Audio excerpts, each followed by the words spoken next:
बिस्मिल्लाहिर्रहमानिर्रहीम। नाज़रीन, वफाकी दारुल हुकूमत इस्लामाबाद में एक बड़ा स्कैंडल सामने आया। स्कैंडल तो खैर हमने ब्रेक किया था तकरीबन 2 साल पहले।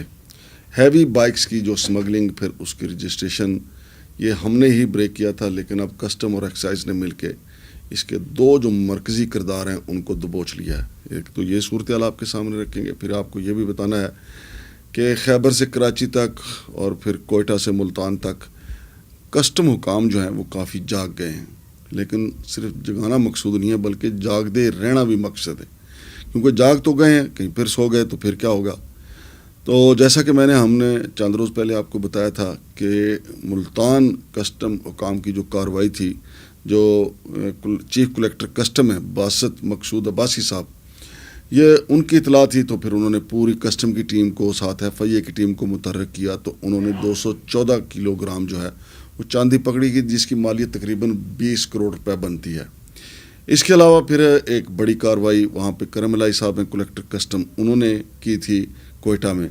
तो उन्होंने अरबों रुपए मालियत की हशीश, जिसको हम चरस भी कहते हैं, इसके अलावा जो इलेक्ट्रॉनिक्स का सामान है, कीमती मोबाइल, लैपटॉप, टैबलेट वगैरह काफ़ी चीज़ें उन्होंने बरामद की थी। तो वो सारी की सारी जो कब्ज़ा में लेके उनको सरबमोहर तो कर दिया गया है, जिसको ये सीज्ड भी कहते हैं कि उसको मुंजमद कर दिया गया है। लेकिन मुंजमद करने के बाद जो है वो, पहले भी उस दिन भी हमने सवाल उठाया था कि ये गैर मुंजमद कैसे हो जाते हैं। एक तो मुंजमद असासे होते हैं, लेकिन जब सरबमोहर माल को कर दिया जाए फिर उसकी मोहर कौन तोड़ लेता है, उसकी सील कौन तोड़ के वहाँ से चीज़ें चुरा ली जाती हैं, सोना चुरा लिया जाता है, मोबाइल चुरा लिए जाते हैं, चांदी चुरा ली जाती है, हत्ता कि चरस और शराब की इम्पोर्टेड बोतलें भी चुरा ली जाती हैं। वो भी हमने आपको बताया था कि 31 दिसंबर यानी हैप्पी न्यू ईयर को कस्टम वाले कराची में शराब बेचते हुए रंगे हाथों पकड़े गए थे। तो नाजरीन, ये जहाँ कस्टम वाले कार्रवाइयाँ अच्छी करते हैं अफसरान की निगरानी में, लेकिन फिर उसके बाद कुछ जो महकमे में मौजूद काली भेड़ें या चूहे हैं वो उसको टुकना शुरू हो जाते हैं। टुकने से मुराद आप समझते हैं कि चूहे कपड़ा भी टुकते हैं, लेकिन थोड़ी थोड़ी चीज़ें सरकाना भी वहाँ से शुरू हो जाते हैं। तो वो चीज़ें जब वो ले जाते हैं फिर सारा ख़जाने को नुकसान होता है। रिकॉर्ड के मुताबिक होता है कि अरबों रुपए मालियत की हशीश पकड़ी गई है। रिकॉर्ड कह रहा होता है कि जी करोड़ों रुपए मालियत की चांदी पकड़ी गई है। रिकॉर्ड कह रहा होता है कि जी अरबों रुपए मालियत का सॉल्वेंट जो है वो कंटेनर पकड़े गए हैं। रिकॉर्ड कह रहा होता है कि जी करोड़ों रुपए मालियत के कीमती मोबाइल पकड़े गए हैं। रिकॉर्ड में ये भी लिखा होता है कि लैपटॉप और टैबलेट जो हैं वो पकड़े गए हैं। रिकॉर्ड में जो सुई का वो सिगरेट का जो फ़िल्टर है अरबों रुपए मालियत का, वो भी बताया जाता है। इसके अलावा जो बाकी सामान जो है, सिगरेट जो है, वो सालाना अरबों रुपए के पकड़े जाते हैं, लेकिन वो पता नहीं किधर चले जाते हैं। उसके बाद लोगों के जो कस्टम के जो लोग हैं उनकी जो है माली मामला जो है बेहतर होना शुरू हो जाते हैं।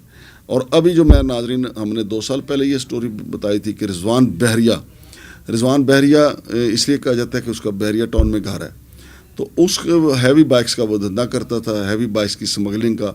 उसके साथ इकबाल मैकेनिक, तो इकबाल मैकेनिक और दोनों का गठजोड़ जो है, दोनों की पार्टनरशिप जो है वो हैवी बाइक्स की स्मगलिंग में मुलव्वस थे और हमने निशानदेही की थी। और मेरे ज़राए का कहना है कि फिर उसके बाद जो है एक्साइज ऑफिस इस्लामाबाद और कस्टम इस्लामाबाद दोनों ने उसके ऊपर चेक रखा हुआ था। तो मेरी इतला के मुताबिक मुसद्दका ज़राए ने यह बताया है कि कस्टम ने रिजवान बहरिया और उसके कार ख़ास इकबाल मैकेनिक जो स्मगल शुदा जो हैवी बाइक्स हैं उनमें जोड़ तोड़ करता था, उनको दबोच लिया, उनको पकड़ा हुआ है। और मेरे ज़राए का ये भी कहना है कि उन्होंने जो एक्साइज इस्लामाबाद हो उनको भी अपने साथ रखा हुआ है तफ्तीश के लिए, और उनसे भी सारा रिकॉर्ड लिया जा रहा है। आने वाले चंद दिनों में बड़े वसी पैमाने पे जो है वो इंकशाफात सामने आएंगे, क्योंकि मेरी इतला तो ये भी है कि ये इसने कुछ चंद एक मोटरसाइकिलें नहीं वो रजिस्टर्ड करवाई, बल्कि ये धंधा तो उसने सैकड़ों मोटरसाइकिलें रजिस्टर्ड करवा के किया है। लेकिन जब रिजवान बहरिया पकड़ा जाएगा फिर इकबाल भी पकड़ा जाएगा। क्या पकड़ा गया है, क्योंकि अब देखते हैं कि वो जो उसके जो सहूलतकार थे सरकारी तौर पे या गैर सरकारी तौर पे, उनका वो नाम लेता है या नहीं। क्योंकि अगर वो नाम लेता है तो फिर तो ये बड़ी बमशल स्टोरी बन जाएगी, बहुत बड़ी स्टोरी होगी। लेकिन कस्टम हुकाम वाले जो हैं वो कस्टम के जो बड़े अफसरान हैं इसके ऊपर पर्दा पोशी कर रहे हैं, क्योंकि कहीं ना कहीं बाज़ औक़ात इनको मामलात को सेटल भी करना पड़ जाता है और قوم بیچاری سو رہی ہوتی ہے, ملزم جو اس قسم کے پکڑے جاتے ہیں ان کو چھوڑ دیا جاتا ہے. تو میں یہ سٹوری اس لیے ریکارڈ پہ لا رہا ہوں کہ میرے ذرائع نے اس بات کی تصدیق کی ہے کہ دونوں جو ہیں وہ کسٹم والوں کے پاس ہیں اور کسٹم والے ان سے تفتیش کر رہے ہیں, اور اسلام آباد ایکسائز آفس جو ہے ان سے بھی رہنمائی لی جا رہی ہے کہ یہ کب اور کس کس نام سے آپ کے پاس ڈیٹا لے کے آئے اور کتنے ان کے اس بندے نے کس نام سے یہ ہیوی بائکس جو ہیں رجسٹرڈ کروائے, اور کون سا ایجنٹ جو ہے جو نہیں جس آئے دن جن کو اٹھا کے لے جائے, کیا کوئی ایجنٹ بھی اس کے پے رول پہ تھا یا سارا کام یہ بس بیریا ٹاؤن سے آئے اور ادھر آ کے اپنی واردات کی اور غائب ہو گئے. تو ناظرین آپ کو یہ بھی یاد رکھنا چاہیے کہ اس سے پہلے لاہور میں مریم جمیلہ صاحبہ گرفتار ہوئی تھیں جو کسٹم کی بڑی آفیسر ہیں, لیکن اب وہ بحال ہو چکی ہیں. پھر اس کے علاوہ ایکسائز آفس لاہور کے کئی لوگ جو ہیں گرفتار ہوئے تھے, اور مختلف افسران جو ہیں FBR کے ان کی آئی ڈی یوز کر کے نان کسٹم پیڈ گاڑیاں جو ہیں وہ رجسٹرڈ کی گئی تھیں. یہ بہت بڑا اسکینڈل تھا, لیکن FBR نے اپنے ماتھے کا جومر بچانے کے لیے اس کے اوپر پردہ داری کی اور اس معاملے کو دبا دیا. لیکن جب ہمیں یاد آتا ہے پھر ہم قوم کو پھر بتا دیتے ہیں, فیلڈ مارشل عاصم منیر کو بھی بتا دیتے ہیں اور جناب وزیر اعظم صاحب کو بھی آگاہ کر دیتے ہیں کہ جناب ابھی وہ اس اسکینڈل کی تحقیقات ہونا باقی ہے.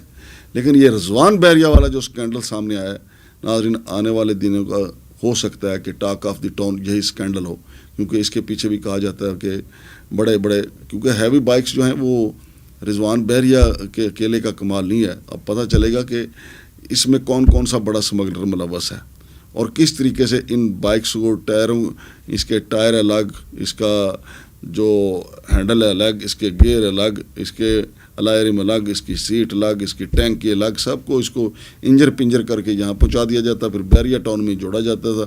اگلی چیزیں پھر اب جب کسٹم والے بتائیں گے یا ایکسائز والے بتائیں گے وہ آپ کے سامنے رکھیں گے. ہم اپنے طور پہ بھی اس کی تحقیقات کرتے رہیں گے. شمشاد مانگڑ کو اجازت دیجیے. اللہ حافظ.